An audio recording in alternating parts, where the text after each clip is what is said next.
সতীরানী ঘোষ, ওনার স্বামী হাজব্যান্ড বসে আছে। এই যে ঢেকিয়া জেলের থেকে এসে, আসাম ঢেকিয়া জেলের থেকে, এখান থেকে 1.5 দিন সময় লাগে।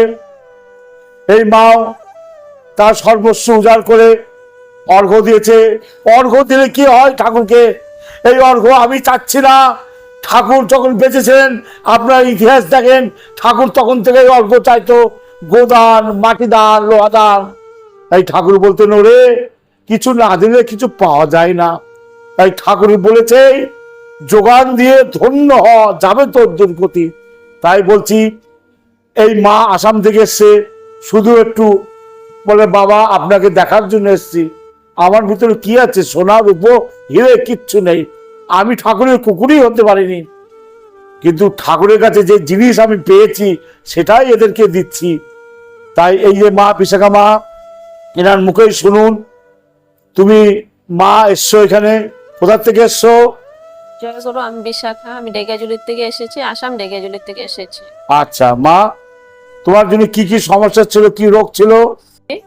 আমার শ্বাসকষ্ট ছিল, সংসারের পরিস্থিতি খুব খারাপ ছিল, ব্যবসাও খুব খারাপ ছিল। তার জন্য বাবার ভিডিও দেখি, বাবার ভিডিও দেখে বাবার সঙ্গে যোগাযোগ করি।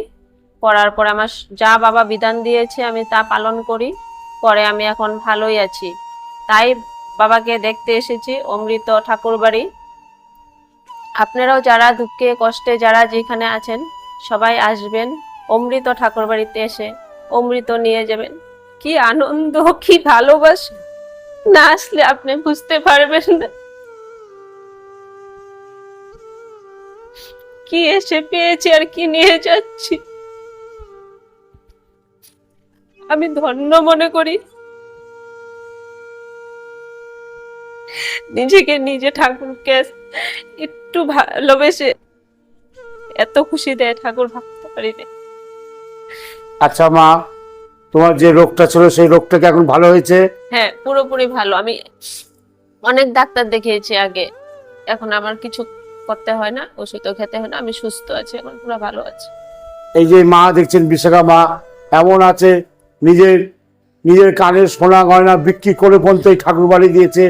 এই যে এক ভক্ত দেখে নেন, আসাম থাকে, আসাম ঢেকে যিনি, এদের ভক্ত দেখে নেন। এতদিন তো অনেক ভক্তের নাম শুনেছেন, ঠাকুরকে দেবার বেলায় কেউ দিতে চায় না, পানি চলে যায়। এরা হচ্ছে ঠাকুরকে ভালোবাসে, দেখে নেন। এই আসাম ঢেকে যিনি বিশাখা সরকার এক ভক্ত।